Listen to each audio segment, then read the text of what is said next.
boa tarde para você. Programa Olhares começando. Vamos ver os destaques da edição de hoje. Cuidados com o meio ambiente. Gente, se aprende desde cedo. Vamos conhecer o projeto Plantando o Futuro. Outro exemplo positivo vem de uma escola de Lages. Com uma medida simples, conseguiram economizar 53% na conta da água. E o mais legal é que os estudantes estão levando a ideia para as suas casas. Artesanato e solidariedade. Mulheres se reúnem para fazer anjinhos, para espalhar a mensagem do Natal em hospitais. Olhem que lindos, delicados. A gente vai conhecer direitinho esse projeto, conhecer o trabalho delas. Tem também dicas sobre como ensinar o seu bichinho de estimação a se comportar melhor. E a gente já adianta que quanto mais cedo começar, melhor ainda. Semana Rosa, ações no centro da capital para cuidar da saúde e da beleza da mulher. Hora de deixar os pés em dia para a estação do calor. Vamos mostrar propostas de sandálias rasteirinhas para você se inspirar. E tem muito mais, o Olhares está só começando.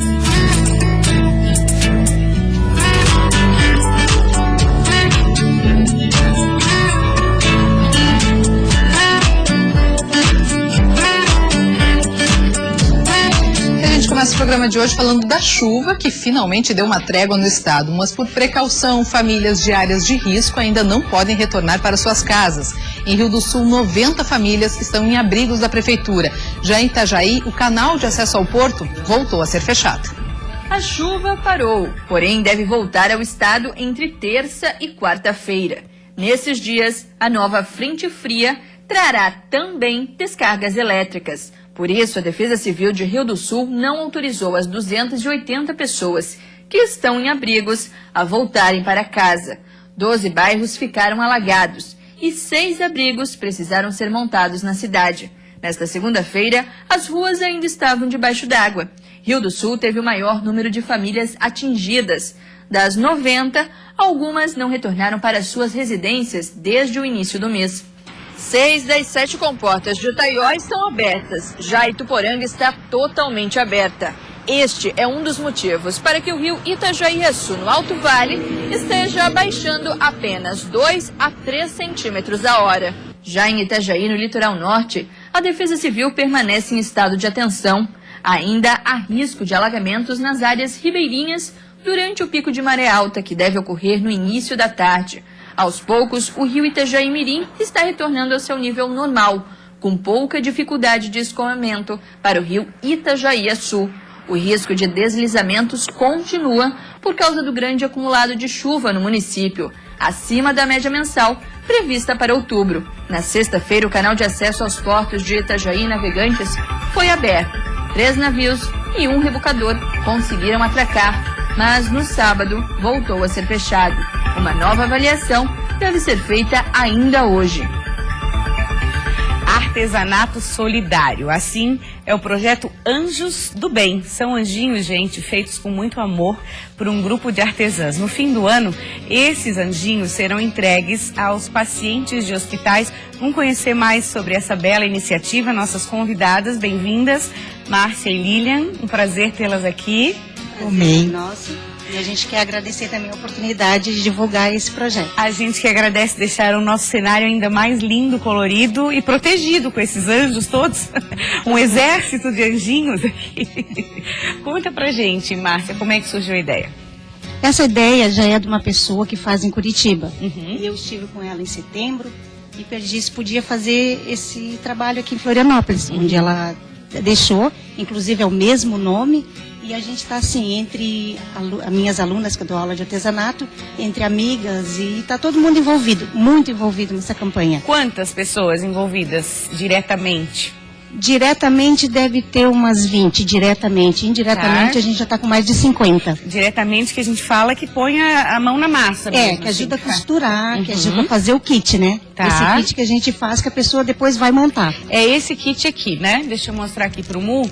Tudo começa com esse kit. Isso. Tá, explica pra gente qual é o processo. É, aí a gente faz esse kit e faz oficinas em ateliê, na casa ali, a gente fez na casa dela no sábado, estava maravilhoso. Tá, é um kit para montar o anjo. Para montar o anjo, já vem o cabelinho, que mais? O vestidinho, a asa. O coração lindo. A partir daqui a gente O faz corpinho tá dentro, já a vem tudo mãozinha, pronto. os lacinhos, Tá. né, as manguinhas. Uhum. Então a pessoa vai, senta, a gente faz uma oficina e ela monta e a gente orienta. A Márcia vai orientando e nós vamos ajudando todo mundo, essas 20 que estão envolvidas, vamos ajudando A fazer o passo a a passo. fazer o passo a passo. E por isso que saiu essas belezas no sábado, saiu essas belezas todas que estão aqui. Um mais lindo que o Um outro. mais lindo do que o outro. Quanto tempo leva, mais ou menos, para fazer um anjinho desse? A pessoa pegando a partir do kit, em máximo 3 horas ela monta o anjinho. Tá. Nem isso, não chega nem isso. Tá, aí eu compro o kit, no caso. Isso. Aí eu vou montar. Se você participar da oficina, você vai e monta seu anjo. Tá. Se não, você pode colaborar dotando o anjo. Daí você vai pagar o kit e a nossa equipe vai montar. E nós montamos. Entendi. Eu compro e possibilito que ele vire realidade. Isso, caso você não tenha tempo, ou não Entendi. consiga, a gente monta. Quanto custa o kit? R$15. E como fazer para ajudar para adquirir? Pode entrar no meu e-mail, Hum. né, o da Lília, e pelo meu telefone também. Deixa o telefone que é mais fácil, por Tá, favor. 9923-2762. 9923 2762. 2762. Eu sei que a meta para vocês esse ano é fazer 1000. 1000. Estou sabendo. Quanto já tem pronto, meninas? Nós estamos com 150 mais ou menos prontos, né? 150 prontos. Falta bastante. Muito, muito. Por isso que a gente precisa muita colaboração. Tanto de doação de material também a gente aceita. Tá. Lã, tecido, o que vai no anjo todo a gente aceita. E mão de obra também a gente aceita. Super E bem-vindo. participe das oficinas também. Eu estou divulgando no Face, no WhatsApp, divulgo nos ateliês também.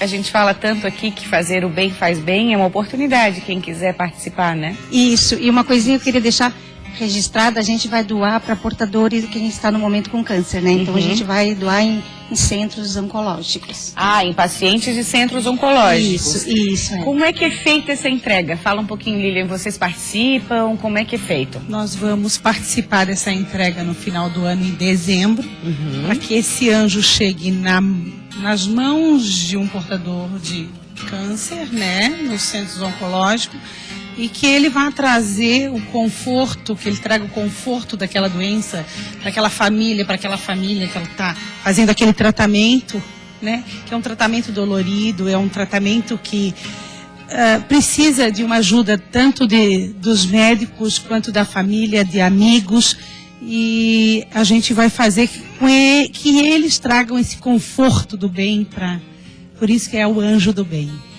Sem dúvida, e também uma mensagem bonita já na época de Natal. Acho De que Natal. também tem esse clima, né? A gente vai abençoá-los, eles antes da entrega, nós vamos levar para ser abençoados. Uhum. E assim, algum ateliê também que esteja interessado em oferecer o espaço para a gente fazer oficina também, a gente vai. Um ateliê de artesanato. Ah, que esteja- queira promover uma tarde de anjos do Isso, bem. isso, a Que gente ideia vai bacana. também, é. Então deixa de novo o telefone, tomara que dê certo. Vai né? dar. Para que os anjos do bem se multipliquem, Com né? certeza. É. 9923-2762. 9923-2762. Quero agradecer muito, Márcia e Lilian. Parabéns, levem nosso abraço aí para todas as outras artesãs. Muito obrigada. A gente que agradece de Agradecemos. coração a oportunidade. Sucesso, que sejam mais de 1000 esse ano. Vamos certeza. torcer. Vamos torcer. Tá bom? Obrigada, meninas. Olha, a seguir tem dicas para ensinar seu bichinho de estimação a melhorar comportamentos. Bonitinho, ele já está aqui conosco no estúdio. Daqui a pouco a gente vai falar também sobre a iniciativa de uma escola de Lages que desenvolveu um sistema simples de reutilização da água. Uma ideia que vem dando certo e ajudando a diminuir a conta. Fique com a gente, Olhares volta em 2 minutinhos.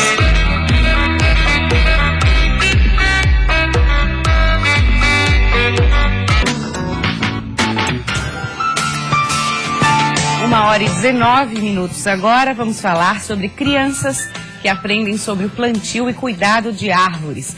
Tudo através de sustentabilidade. É o projeto Plantando o Futuro. Quem vai nos dar mais detalhes é a Daiane Almeida. Tudo bem? Seja muito bem-vinda. Obrigada, primeiramente pela oportunidade de estar apresentando esse projeto maravilhoso. Projetos são muito bem-vindos, ainda mais assim quando envolve criança, meio ambiente, é uma coisa que, educação ambiental, né, começa muito cedo e de preferência botando a mão na massa, que é o caso, as crianças são estimuladas a plantarem as árvores, né? Exatamente. Primeiramente porque eles são o nosso futuro, né? Nada melhor do que as crianças para saber como cultivar e como trazer um mundo mais saudável, mais sustentável, né? Então, o nosso projeto, ele começou no ano passado, uma iniciativa da BUS, junto com a Cadema, no Novo Campeche. São empresas que trabalham lá dentro, moram lá dentro.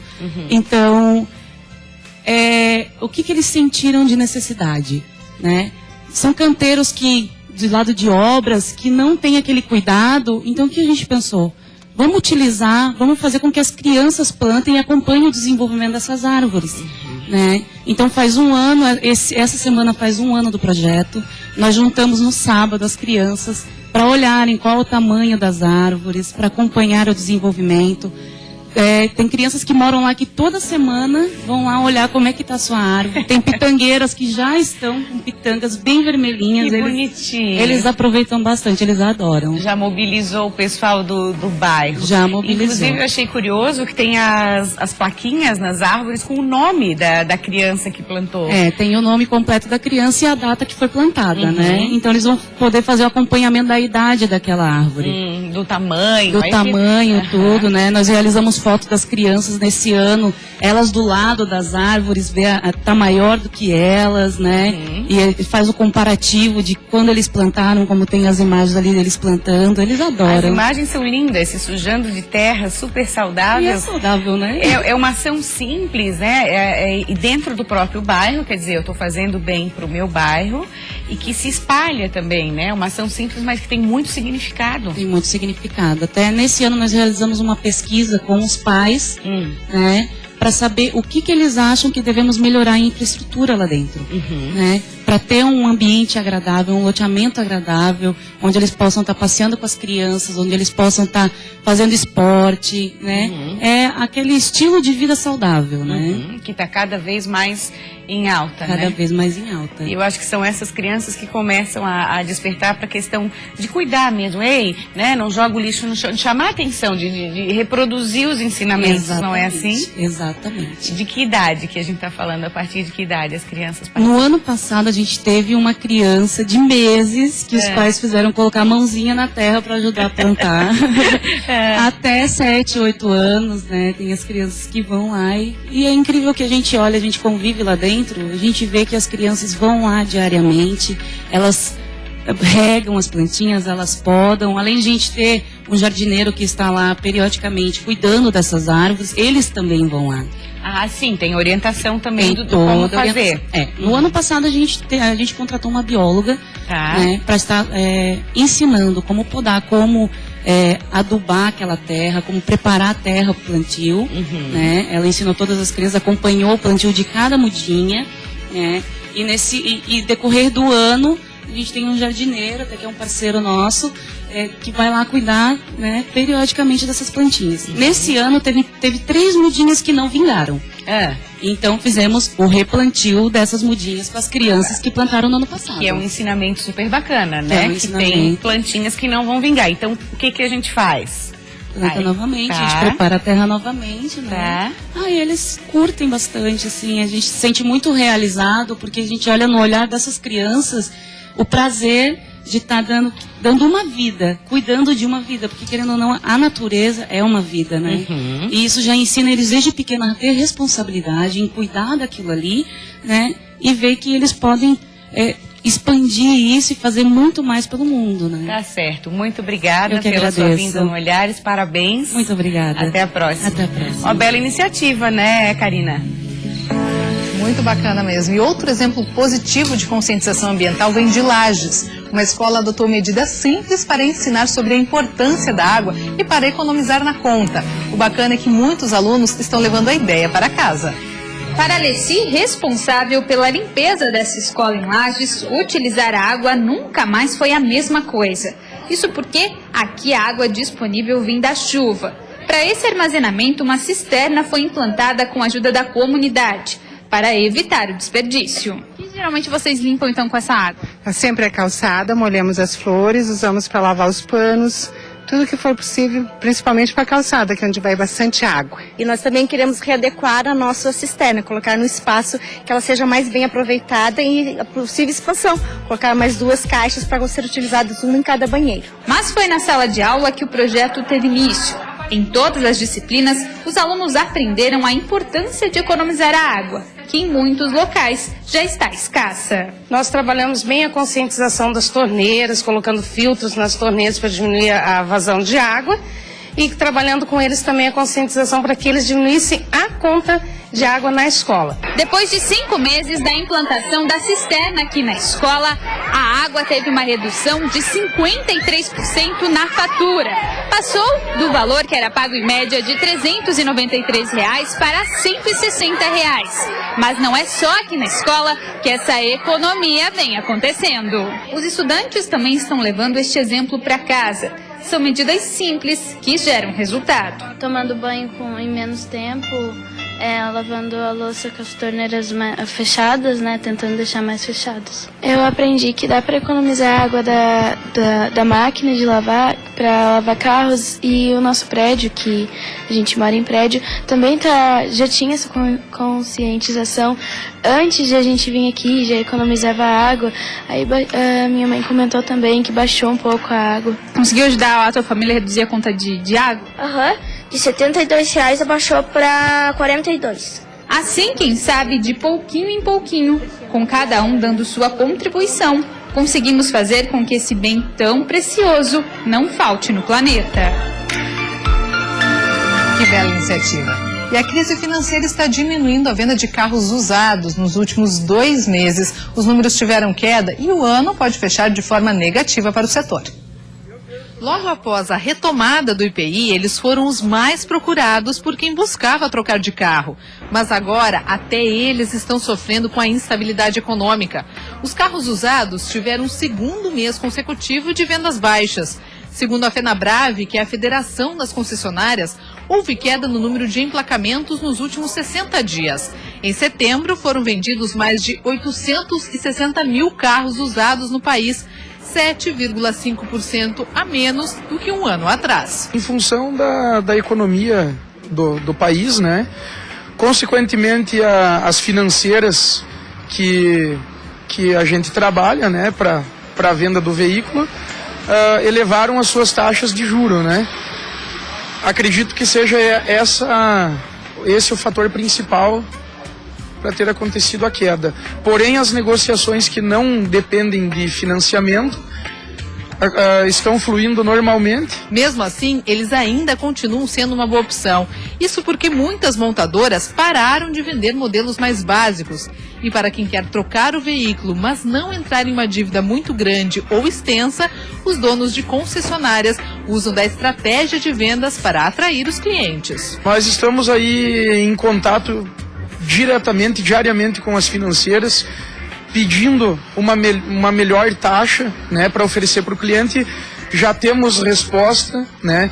Nós já temos hoje uma financeira com uma promoção, né, em taxa de juro a partir de 0,99% ao mês, um prazo para a primeira parcela já estendido a partir de 60 dias, e estamos aí aguardando ansiosamente a proximidade do fim de ano, que é onde estimula o pessoal a trocar mais o veículo, né? Dona Clecir veio dar uma olhada nos modelos usados. Ela está pensando em trocar o seu carro por um modelo mais novo e acha que esse é um bom momento. Estamos pesquisando, né? Onde a gente encontrar um preço melhor, a gente vai comprar, né? É de pequeno que se educa, e esta conhecida frase serve também para os bichinhos de estimação. A educadora canina Emanuele Moraes veio conversar com a gente para ver como podemos ensinar nossos cãezinhos desde filhote. Seja muito bem-vinda, tudo bem? Olá, tudo bem. Trouxe a Magali, que está super comportada. Sim, está super à vontade, né? Super à vontade. Já conta como por onde começa essa educação. A Magali você adotou, ela era de rua? Ela era uma cachorra de rua. Tinha mais ou menos quantos anos? Ela já tinha mais ou menos 1 ano quando ela foi resgatada, mas a educação deve começar desde o momento em que o cão chega na casa. Tá. Seja ele filhote, quando ele vem ali pelos 2 meses de idade, ou quando você faz uma adoção e o cão chega adulto também. Vamos começar pelos filhotes, que é o cenário ideal, vamos dizer Sim. assim, né? Chegou o filhotinho com 2, 3 meses, e aí? Então, começar? já é hora de procurar orientação, né, para começar a ensinar, primeiro, educação sanitária, que é um problemão depois, né, se o cão começa a fazer xixi, cocô pelo apartamento, pela casa toda. Ensinar o que pode, o que não pode estar roendo, né, para não destruir imóveis. Ensinar a ficar só também, que é um problema que os cães têm depois de ficar muito dependentes da gente. E principalmente a socialização, que é aprender, ensinar essa espécie a conseguir conviver com outros da própria espécie. E essa socialização a gente faz como? Através de passeios, por exemplo? Pode ser através de passeio, através de aulas de filhote, em daycare, né, na participação nas creches caninas, né, para poder aprender a brincar. Porque é um problema bem constante, assim, os cães não sabem conviver com outros cães e aí eles acabam sendo reativos a hora que estão na guia, que está passeando, que encontra outro cachorro. Já vi isso acontecer. Isso é muito comum. Começa a latir e o próprio dono fica sem graça. Fica constrangido e é um problemão depois também para conseguir resolver. Não é uma coisa fácil. É bem moroso todo o processo. Então tem que estimular essa convivência. Sim. Tá.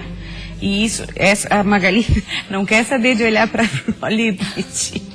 Ela já tá quase dormindo. Tá quase dormindo. Tá, e aí a partir daí você falou da questão da higiene, né? Onde fazer as fezes, onde urinar, como é que fazer, como delimitar isso? Aí eu pergunto pra ti se vale aquele tradicional jornal enrolado que eu vejo bastante pessoas. Não, então, isso daí é um problemão. Na verdade, você tem que começar ensinando aonde você quer pro cão e delimitando o acesso dele ao apartamento, né? Ou à casa. E não deixando ele solto pela casa toda, se ele ainda não sabe usar o banheiro. Então o espaço é pequeno no início e tem que usar muito reforço positivo, que é sempre premiar quando ele vai no local certo. Se ele fizer no lugar errado, eu falo sempre que a culpa é do humano, que não estava fazendo a supervisão adequada. A melhor coisa é não fazer nada e limpar até sem o cão ver, para ele não aprender depois a fazer isso para pirraçar, né? Ou para chamar atenção, ou para de alguma forma. Então pode limitar a lavanderia, por exemplo, ou a área de serviço, até ele começar a fazer o xixi ali. E toda vez, depois que ele fez o xixi no lugar certo, premia e aí ele pode ficar uma meia hora solto, depois ele volta de novo e assim vai fazendo. Entendi. Colocar jornal serve para... Pode ser utilizado o jornal ou aqueles tapetes higiênicos que são tipo uma fralda descartável, né? Que são apropriados também. E a questão de roer móveis, ninguém gosta disso.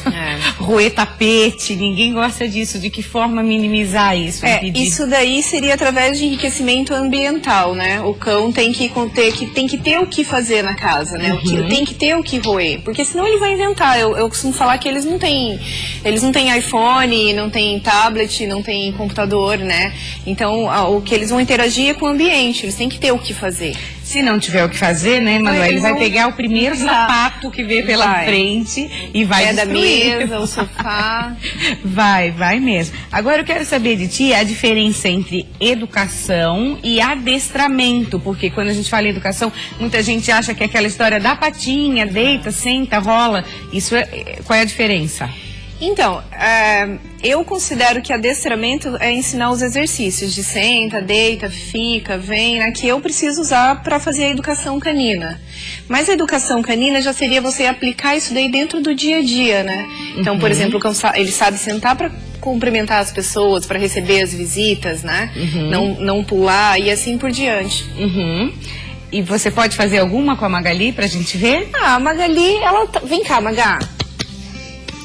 O que eu trabalho, o meu trabalho, ele consiste em ensinar os cães a se comportarem nos ambientes. E deu certo, porque ela está super comportada nesse eu não sou tão interessada nos cães muito executando exercícios. O que eu preciso é que ela saiba agora se acalmar, na hora de brincar ela possa brincar, quando você for falar com ela que ela não te pule. Que ela esteja bem. Então assim. É uma comunicação que a gente cria entre o cão e o ser humano. Isso eu ia falar com você, assim, pra gente encerrar a entrevista. Hoje a gente vê muita humanização do bichinho. Isso não é bom, né? Não. As pessoas tratam como se fosse um ser humano. Qual o Eles ocupam um papel de membro da família, né? Eles são, os meus alunos são considerados como tal.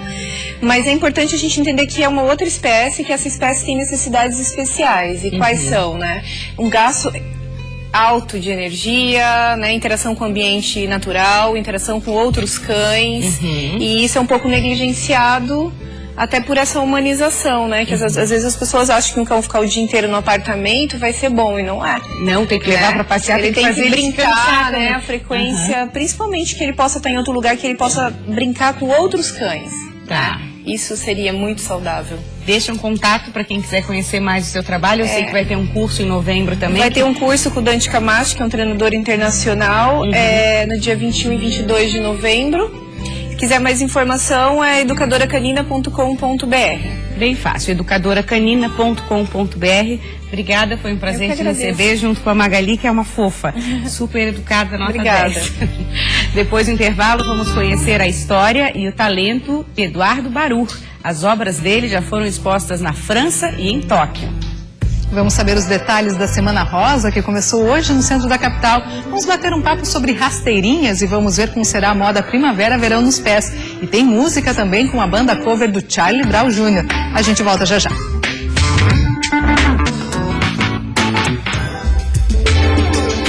1h38, o programa Olhares está de volta. Vamos abrir espaço para falar sobre arte contemporânea, sobre acrílico, camadas de cores e padronagens. Este é o estilo do artista plástico catarinense Eduardo Barur. Famosos como Gisele Bündchen, Sharon Stone e Madonna possuem obras dele. Que chique! O artista também já realizou exposições no Carrossel do Louvre, em Paris, Barcelona, Bienal de Firenze e na Feira Internacional de Arte de Tóquio. Quanta coisa, Eduardo! Seja bem-vindo. Obrigado. Que bacana, a gente adora receber pessoas talentosas, você é uma delas, seja muito bem-vindo. E conta um pouquinho dessa história, a gente sempre gosta de saber como é que começou seu interesse pela arte. Na verdade, eu sempre trabalhei com arte, né? Sempre desenhava, tal. As professoras na escola, era pra fazer um cartaz, era... o Eduardo tem que fazer e tal. Cadernos desenhados, tudo. Caderno, agenda, examinação, é uma loucura. E eu sempre trabalhei com arte, com design, com moda também. Então, mas sempre pintando. Sempre gostei de pintar, misturar as cores, criar personagens, né? A gente olha seus quadros e a primeira impressão é isso, é muita cor, muita alegria. Essa é a mensagem? Assim? Exato, é. Quando eu decidi que eu ia abraçar a profissão, eu falei pra mim mesmo que eu queria fazer alguma coisa que as pessoas entendessem. E que fosse uma coisa... entendessem de cara, assim, né? Que fosse uma coisa mais acessível, assim, as pessoas se identificassem mais. E foi surgindo o traço foi melhorando e tal, eu acho, né? E aí vem o conceito de toy art. Explica um pouquinho pra gente. Seria muita pretensão minha eu querer falar que eu sou que eu faço pop art, sabe? O artista é a antena da sua época. E a pop art, de uma certa forma, ela já passou, né? Na época do Warhol. Então, eu decidi denominar toy art porque, na verdade, não passa de uma brincadeira, né? É uma brincadeira ingênua, assim. Que vem o toy do brinquedo. Do brinquedo, exatamente, Tá, e aí como é que começou, Eduardo, de Itajaí para o mundo? Conta esse processo de se tornar conhecido internacionalmente. Na verdade, a gente vai, a gente apply, né, para algumas exposições e tal. Tem um trabalho sendo feito lá fora com marchand, com galerias, entendeu? Então, graças a Deus, as pessoas se interessaram lá fora e a gente começou a sair, foi um processo natural, né? Que começa, as pessoas vão gostando e aí os convites vão chegando. Os convites vão surgindo e aí eu tenho uma manager que decide o que é legal, o que a gente poderia deixar de repente para um outro momento, assim. Isso é importante porque aí dá mais segurança para sua carreira, né? É o desenho de uma carreira, né? Tem que desenhar a sua carreira também. E aí tem os clientes famosos, que a gente não pode deixar de comentar, Sharon Stone, Madonna. Como é que foi isso, assim? Então, são oportunidades que aparecem na carreira e a gente não pode deixar de aproveitar, né? Elas pediram um quadro seu, compraram, como é que foi? Então, na verdade, foram presentes, né? Tá. Então, é uma rede de contatos, eu posso dizer assim. Né? Valiosíssima. Valiosíssima, exatamente. E aí você deu de presente. E eu dei de presente e as coisas vão acontecendo, né? Isso ajuda um monte. Bastante. E o que você mais gosta, assim? Tem inspiração? Você desenha primeiro, depois vai pra tela? Como é que é esse processo de criação? Então, às vezes eu tenho uma série para fazer, então eu começo a desenhar, faço um rabisco sem nenhuma pretensão e às vezes acaba saindo, eu acabo enxergando uma mão e sai um pé, e às vezes sai uma cabeça, às vezes sai... Então, às vezes o desenho sai completamente cru ali na hora, mas eu já sei o que eu quero fazer na tela e assim vai, é um processo muito rápido, assim. Que é até difícil de explicar, né? O artista explicar a sua obra. É um pouco complicado, assim, como surge, né? Mas a vontade vem são várias vontades, né? Eu até estava falando agora há pouco que, às vezes, tem um artista tem um cantor que eu gosto muito, eu tô sabendo que ele vai lançar um single, já fico super entusiasmado para ver o que ele vai aprontar, o que ele vai fazer. E daí já começo a pensar o que eu poderia fazer também, de novo. E isso acaba te motivando? Sim. O que tem pela frente? Até o fim do ano, assim, já está programado exposição? Está trabalhando em algum projeto? Temos 2 exposições, uma em Balneário Camboriú, numa loja super bacana ali na 4ª Avenida. A gente está expondo também em Brasília. Né? Temos exposição nos Estados Unidos e alguns licenciamentos também que por contrato eu não posso falar ainda. Tá, mas a gente sabe que vai ter. Vamos aguardar. Quem quiser conhecer mais seu trabalho, Eduardo, pode acessar. Você tem Face? Eu tenho um site. Pode? www.eduardobarur.com. É um Barur, mas se escreve com CH, né? Com CH, exatamente. Tá ali na tela, tá. .com, eduardobarur.com. .com, exato. Tá ok. Muito obrigada pela sua vinda aqui. Um prazer te conhecer, teu trabalho é lindo. Prazer, foi meu. Parabéns, sucesso, Obrigado. Tá? Karina? Agora o nosso assunto é música. Estamos recebendo aqui a banda Molengols Groove, aqui de Florianópolis, que faz aí um dos melhores tributos à banda Charlie Brown Jr. do país. Estamos aqui com o Daniel, que é vocalista, também com o Luiz Arthur, com o Ian Jacques, com o Luiz Verdona e com o Diego. Sejam bem-vindos, meninos. Conta pra gente quando que começou esse amor pelo Charlie Brown Jr., que se transformou aí numa banda e enfim, na profissão de vocês. Primeiro, boa tarde, pessoal de casa. Na verdade, esse amor começou cedo, né? Foi quando eu tinha uns 14, 15 anos, eu escutava muito Charlie Brown, então acredito que eles também fez parte da nossa influência musical, da adolescência. E aí eu sempre curti Charlie Brown e um dia eu tive a ideia de fazer um tributo a Charlie Brown, e aí eu conheci o Luiz, e o Luiz conhecia o Diego, daí a gente foi montando, foi fazendo, e hoje a gente tá aí. Tem quanto tempo já a gente juntos? Fez 1 ano de banda agora, somos relativamente novos ainda, mas a gente trabalha bastante, então por isso que a gente sempre tá atingindo um nível legal aí. Carregando sucesso aí já para vários locais do estado e até para fora do estado, né? Sim, a gente tem tocado em outros estados, nas principais festas aqui de Florianópolis, então tá bem legal. Você até foi convidado a participar aí da seleção para interpretar o Chorão, né? Sim. Fez parte dessa seleção, como que foi esse processo? Na verdade, eles estavam procurando, né, uma nova pessoa para fazer o papel do Chorão, porque o anterior ele tinha saído, né? E aí eu mandei o material pro Dias de Luta, Dias de Glória, que é da S3 Produções, e aí o cara gostou, veio atrás de mim, a gente combinou, fui pra São Paulo, fiz o teste, mas eu acho que ainda não decidiram ainda quem vai ser, pode ser que daqui a pouco pinte aí como novo Chorão, tomara, vamos torcer, né? Mas é para integrar a banda, uma nova banda, ou para percorrer o país aí numa forma de homenagem ao Chorão? Qual é a ideia desse projeto? Percorrer o país representando o Chorão junto com o pessoal do elenco do musical Dias de Luta, Dias de Glória. Aí tem uma banda de apoio, mas é uma outra banda, né? Meninos, contem pra gente como é que é o dia a dia de vocês. Vocês ensaiam bastante, procuram se reunir para ensaiar, como que funciona? Então, a gente tem uma programação de ensaio pelo menos uma vez por semana, né? E a gente sempre se reúne para discutir nosso planejamento da banda, pelo menos uma vez por mês, né? Claro que depois dos ensaios geralmente rola, né?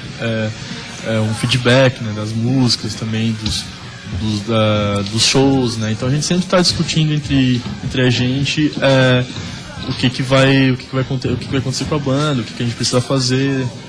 Então a gente sempre está muito juntos comunicando, né? Acho que isso é importante numa equipe, né?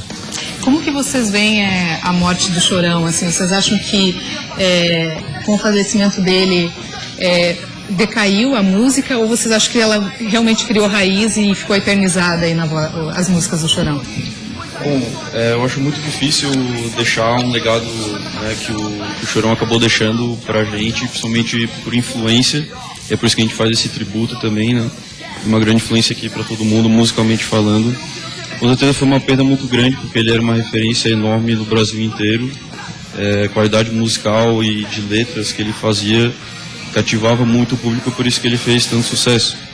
Então, com certeza a gente teve uma perda grande, mas eu acho que a tentativa é sempre formar uma nova leva, inspirada um pouco também nesses no vocalistas ou em outras bandas que possam dar inspiração pra gente e continuar seguindo, trabalhando na música, dando inspiração para outras pessoas também, falando de coisas que as pessoas possam se identificar do dia a dia ou de ocasiões especiais, enfim.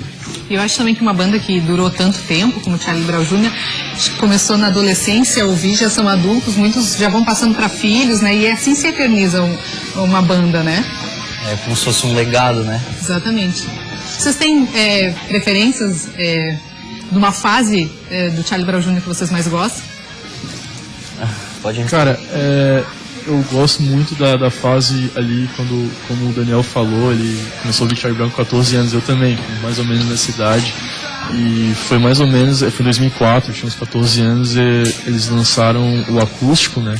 E foram onde eles tocaram os grandes sucessos da banda, e foi ali que realmente eu tornei-se um fã fervoroso do Charlie Brown, assim. Mas eu particularmente também gosto muito do Bocas Ordinárias, que é um CD de, se eu não me engano, eu não lembro que ano agora, 2002. Acho que é 2002. 2002, e é um CD muito pegado, assim, de rock, então é um CD que pra mim marcou muito, assim, essa entrada pro rock and roll, assim, digamos. Vocês, meninos, que ainda não falaram. Então, sempre via meus primos aí indo pro Planeta Atlântida, ver o Chorão e tal. E aí depois eu comecei a pesquisar mais, assim, e curtir mais, assim, do lado B dele, assim. Eu acho muito show de bola o álbum Nadando com os Tubarões. E, assim, as coisas mais pop é legal também, mas o lado B é show de bola. Eu sempre acabei gostando das músicas de Charlie Brown, até mesmo porque o Champion, que é o baixista deles, é um cara que musicalmente, assim, eu não consigo ver nenhuma outra banda de rock atual, né, que consiga ter superado, digamos assim, em relação às linhas de baixo e tal. Então, eu acabo gostando também do lado B, como o Ian falou, as músicas mais que o pessoal acaba não conhecendo muito, mas eu gosto também das músicas que tem uma linha melódica do baixo bem bacana, como Tudo Deve Ser, Senhor do Tempo, são músicas que é legal de tocar. E tem show aqui nos próximos dias, rapidinho agenda pra gente? Tem show agora amanhã, no Dona Benta Beer, então o pessoal tá convidado, a gente vai fazer um show em formato acústico. E tem no dia 31 em Laguna também, na Praia do Mar Grosso, no Universi Praias, que a gente vai estar lá tocando também. Isso aí. É isso aí. Vamos encerrar um pouquinho a entrevista tocando um pouquinho? Vamos lá, só antes queria deixar um presente aí pra vocês. Oh, que bacana. Uma camiseta da banda, mostrar pro pessoal aí de casa. Olha aí, ó. Dá um presentão aí. Obrigada, menina. Tá. O que vocês vão tocar pra gente? A gente vai tocar Lugar ao Sol, né? Vamos lá então, precinho.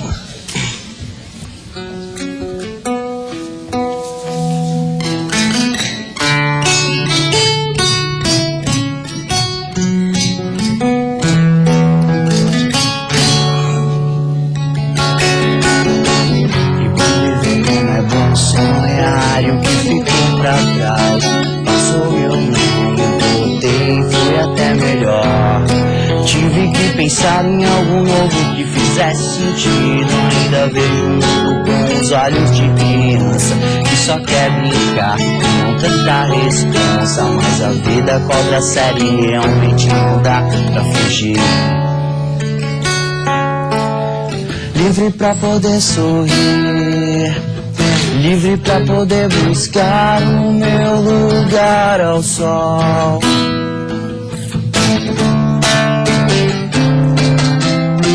Livre pra poder sorrir, sim, livre pra poder buscar o meu lugar ao sol.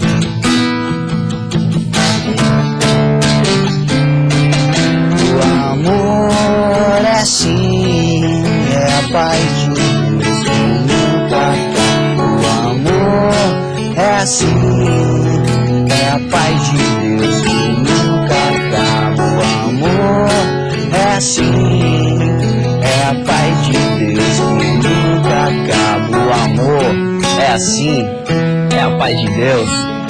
É isso aí, galera, amor igual os grupos. Obrigada, parabéns pelo trabalho. E olha só, pelo segundo ano consecutivo, a Câmara de Dirigentes Lojistas da capital, em parceria com o Sebrae, promove a Semana Rosa, o evento que destaca a importância da prevenção do câncer de mama com uma série de atividades para as mulheres, acontece ao longo dessa semana e é de graça.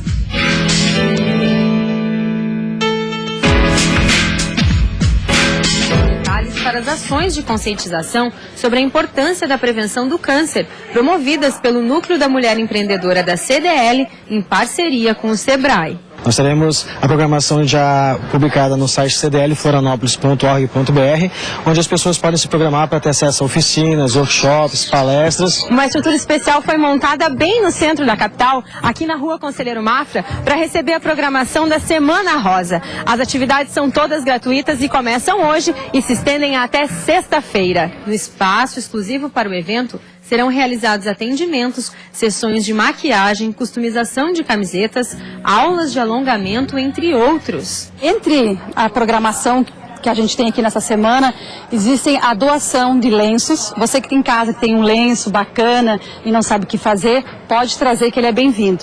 E também quem quiser doar seu cabelo, pode trazer aqui que a gente encaminha para o CEPOM e ele faz muita diferença para quem está passando por esse momento difícil. E já tem mulheres aproveitando o espaço para dar um up no visual. Aproveitei a oportunidade e já fiz a limpeza de pele. Para o Sebrae, o evento, além de participar da campanha mundial do Outubro Rosa e alertar as mulheres sobre o câncer de mama, é uma maneira de movimentar o centro histórico da capital e destacar a preocupação dos empresários com a saúde da população. Que prevê uma série de ações, de qualificação empresarial, de propostas para a requalificação urbana do espaço e também eventos de rua, como nós tivemos o Boteco Cultural e agora o Outubro Rosa apoiando essa semana. A Associação Brasileira de Portadores de Câncer está presente no evento, levando informações para as mulheres e também vendendo camisetas e cadernos da campanha. Essa vai ser uma semana que nós vamos tratar a questão com muita alegria, sempre procurando sensibilizar a população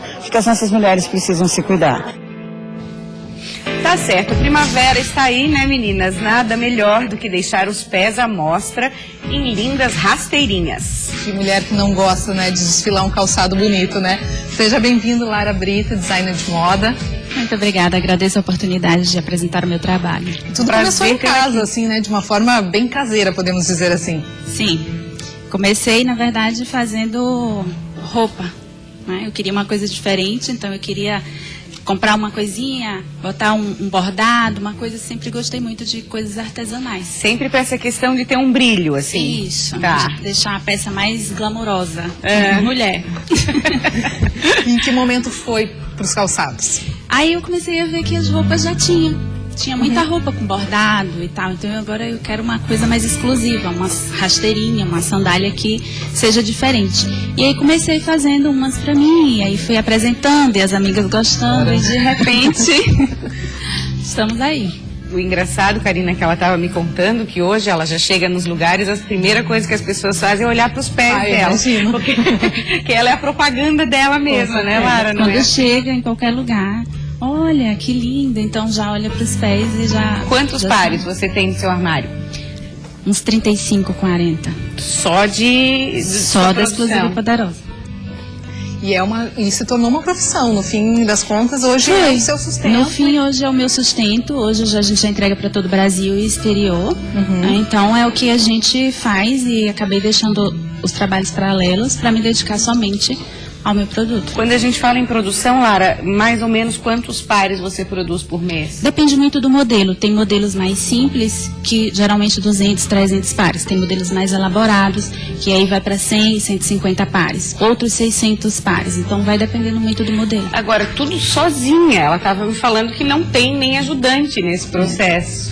Eu mesmo faço tudo. Eu que crio, eu que compro, eu que vendo, eu que vou postar no correio, porque a nossa entrega é para o Brasil todo, então vamos para o correio, eu que vou, e aí pronto. E uma peça mais trabalhada como essas rasteirinhas que são completamente bordadas, o bordado é maior, leva né? quanto tempo para fazer, já que você faz tudo sozinho? Geralmente, umas 4 horas um bordado desse. 4 horas? Opa. Já pegou o jeito da coisa, né? E aí você bota um ajudante, aí ela vai demorar mais, porque não tem traquejo, você vai parar para ensinar. Então, geralmente, 4 horas eu faço um desse. E você tem noção de quantas pedrinhas, enfim, quantas... não. Vai. De jeito nenhum. Depende do modelo. E o processo de criação, você estava me falando que muitas vezes você está lá deitada, descansando, quase dormindo, surge uma ideia, levanta e vai desenhar. Levanto, coloco lá no papel e depois eu volto. O marido ainda reclama. Pelo amor de Deus, para um pouquinho, mas Aí no outro dia, já levanto, já vou executar. Tem coisas que fica legal, você vê que o jogo de cores, tem coisas que não fica, você descarta. E tem coisas que quando você termina, você olha e diz, tá ótimo. Agora, você copia, por exemplo, assim, a gente vê uma sandália bordada que é mais cara, né? Aí, Lara, faz uma igual pra mim, isso acontece? Não faço. Eu recebo diariamente alguns pedidos, né, que as pessoas veem nas vitrines. Você borda, você faz até mais complexo, então faz uma dessa pra mim. Não faço. A minha proposta não é essa. Quando eu fui pra proposta da marca, era exclusiva e poderosa. Era uma coisa que fosse totalmente de um design exclusivo. Então, os outros bordados tem lá. Infelizmente, são mais caros, mas a pessoa tem que ir lá e se ajeitar lá com a outra marca. Comigo. E você tem um cuidado também de não fazer muitos modelos iguais, né? Sim. E realmente ser uma peça exclusiva. Uma peça exclusiva. Eu só faço 20 pares por modelo. Agora que eu começo a pensar em 20 pares por estado, porque as clientes estão pedindo muito. Alguns modelos acabam muito rápido. Então eu tenho mais de 95 modelos. Por quê? Porque eu só faço 20 pares para o Brasil inteiro. Desses que você trouxe, Lara, o que sai mais rápido, falando das rasteirinhas? Qual é a mais, assim? Olha, essa com mais glamour e essas assim, mais simples, das rasteirinhas, com pedrarias. Com pedraria. E aí você também faz com salto, né? Faço. Tem mulher que não gosta muito de rasteirinha. Faço Anabela, faço saltinho, né? Salto alto com pedraria. Desculpa, as vendas são basicamente pela internet. O pessoal dos outros estados acabaram conhecendo o seu trabalho. Foi pela internet mesmo? Pela internet. São mais de 5 anos. Então, tenho lá a página exclusiva e poderosa e distribuímos. E só vendemos pelo Face. A internet é um grande canal, né? Sim, muito bom. E essa matéria-prima mesmo, assim, essa rasteirinha, você compra pronta, alguém faz? Eu tenho um sapateiro, que é exclusivo também, ele só trabalha para mim, porque a quantidade, né, de produção é bastante. Então eu faço lá um modelo, eu quero assim agora. Ele às vezes até reclama, pelo amor de Deus, mas faz. Ela inventa. Então trabalha todo exclusivo mesmo, desde a produção do calçado até o bordado. Que bacana. E é uma forma aí é um exemplo, na verdade, nesse momento aí que a gente tanto fala em crise financeira no país, né? Mostrando que trabalhar em casa dá certo e dá lucro também. Claro, é um exemplo de empreendedora aqui. É bacana. Você está em casa, você não gasta com algumas coisas, né? Mas tem o custo que você tem que calcular, de luz e tal. A luz é o dia todo ligado. Então tem alguns custos que você tem que fazer. Mas, por outro lado, você consegue remanejar o seu tempo e ter disciplina. Porque, às vezes, por estar em casa, você acorda mais tarde. Isso não existe. Então, você tem os horários, é tudo cronometrado. Tem um horário de acordar, tem um horário para fazer as coisas e pronto. Então, é empresa mesmo? É uma empresa. Só não tem um horário para atendimento. Porque, às vezes, até 1h da manhã tem cliente pedindo coisa e você atende. Quem quiser conhecer um pouquinho do seu trabalho, como que faz? Visita lá a nossa página, Exclusiva e Poderosa. Estamos lá no Face, curte lá e recebe todos os modelos. Diariamente estamos postando modelos novos. Então isso é muito bom. Então vai lá, curte a página Exclusiva e Poderosa no Face, Instagram. Estamos bem internetizados aí. Tá bom, então. Parabéns pelo trabalho. Muito obrigada. Obrigada, sucesso pra você. Obrigada. E a gente vai ficando por aqui. Amanhã a gente volta, e, claro, com as principais notícias do estado. E também com muitas entrevistas e informações, né? Por exemplo, vamos falar de autismo e também sobre o trabalho de uma equipe que transforma bicicletas em cadeiras de rodas. E tem mais, estaremos te esperando a 1h05. Tchau, tchau, até amanhã.